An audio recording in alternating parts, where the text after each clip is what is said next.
Bienvenidos a Backpropagation. Al finalizar este video, serás capaz de comprender cómo las redes neuronales se entrenan y optimizan sus pesos y sesgos, y describir cómo utilizar la retropropagación en un algoritmo de entrenamiento. En otro video de este curso, asumimos que la red tenía pesos y sesgos optimizados al discutir cómo las redes neuronales hacen predicciones usando propagación hacia adelante. Pero, ¿cómo entrenan y optimizan las redes neuronales sus pesos y sesgos para un problema y conjunto de datos dados? El entrenamiento se realiza bajo aprendizaje supervisado, donde cada punto de datos tiene una etiqueta o verdad fundamental relacionada, y el entrenamiento es necesario cuando el valor predicho por la red neuronal obviamente no coincide con la verdad fundamental para la entrada dada.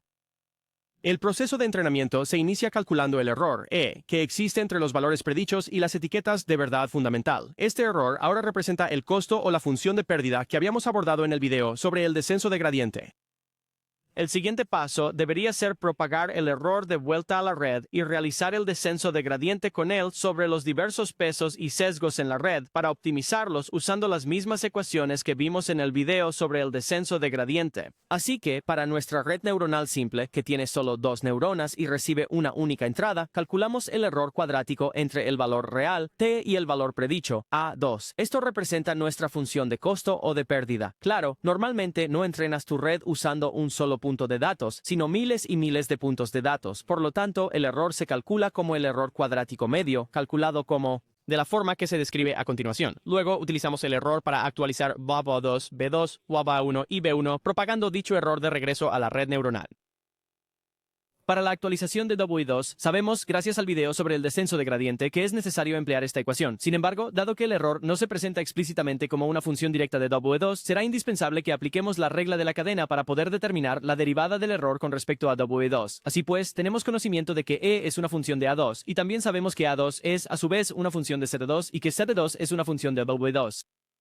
Por lo tanto, podemos tomar la derivada de E con respecto a A2 y luego la derivada de A2 con respecto a Z2 y después la derivada de Z2 con respecto a W2.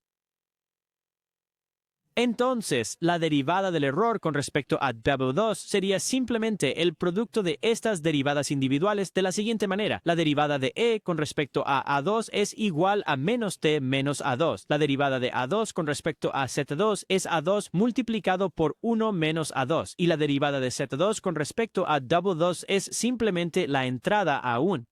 Por consiguiente, W2 se actualiza de acuerdo con la ecuación que se muestra a continuación. Se asume que ya tienes conocimiento sobre diferenciación, por lo que omitiremos mostrarte el proceso para hallar las derivadas. Sin embargo, justo debajo de este video hallarás un enlace a un documento que te explica con todo detalle cómo obtener cada una de las derivadas que aquí se presentan. El procedimiento para actualizar B2 es exactamente el mismo. La única diferencia radica en que la derivada de Z2 con respecto a B2 es igual a 1 y no la entrada a 1.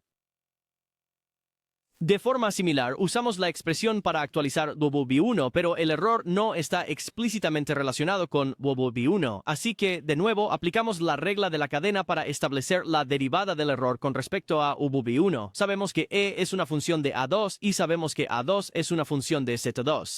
Sabemos que Z2 es una función de A1, A1 es una función de Z1 y Z1 es una función de W1, por lo tanto podemos tomar la derivada de E con respecto a A2, tomar la derivada de A2 con respecto a Z2, tomar la derivada de Z2 con respecto a A1 y tomar la derivada de A1 con respecto a Z1 y luego, finalmente, tomar la derivada de Z1 con respecto a W1.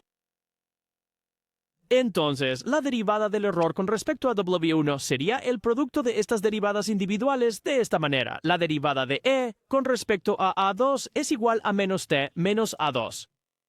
La derivada de A2 con respecto a Z2 es A2 por 1 menos A2. La derivada de Z2 con respecto a A1 es BV2. La derivada de A1 con respecto a Z1 es A1 por 1 menos A1. Y la derivada de Z1 con respecto a W1 es la entrada X1. Por lo tanto, W1 se actualiza según la siguiente ecuación. Siguiendo la misma metodología, determinamos la expresión para actualizar B1.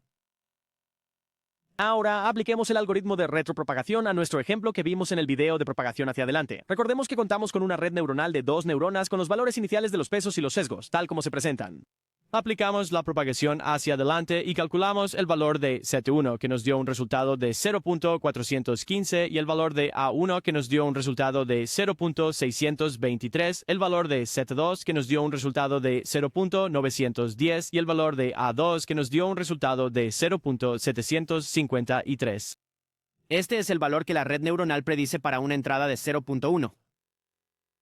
Ahora, asumamos que el valor real es 0.25. Primero calculamos el error entre el valor real y el valor predicho. Luego, empezaremos a actualizar los pesos y sesgos, ya sea por un número predefinido de iteraciones o épocas, como momil, por ejemplo, o hasta que el error esté dentro de un umbral predefinido de 0.001, por ejemplo. Usando una tasa de aprendizaje de 0.4, veamos cómo cambian los pesos y los sesgos después de la primera iteración. Ya conocemos la expresión para actualizar WD2, así que sustituimos los valores de T, A2 y A1 para calcular el gradiente. El gradiente del error con respecto a W2 es 0.07706 y por lo tanto W2 se actualiza a 0.427.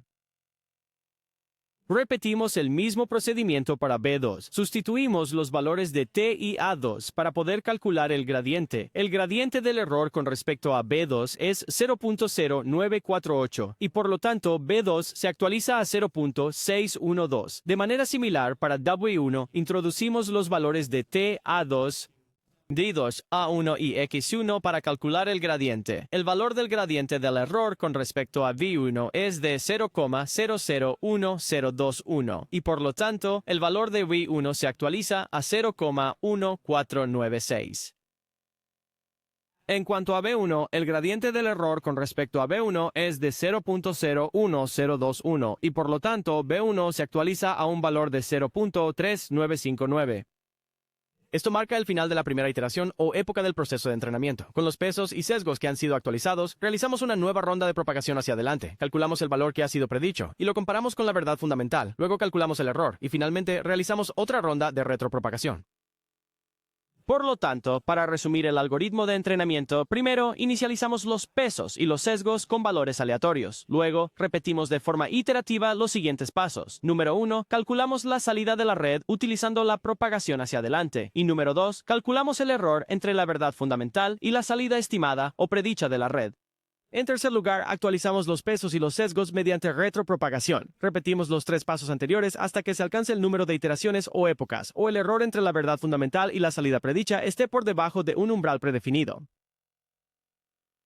En este video aprendiste que las redes neuronales entrenan y optimizan sus pesos y sesgos utilizando el siguiente proceso. Inicializamos los pesos y sesgos con valores aleatorios y luego repetimos iterativamente los siguientes pasos. En primer lugar, calculamos la salida de la red mediante la propagación hacia adelante. En segundo lugar, calculamos el error entre la verdad fundamental y la salida estimada o predicha de la red.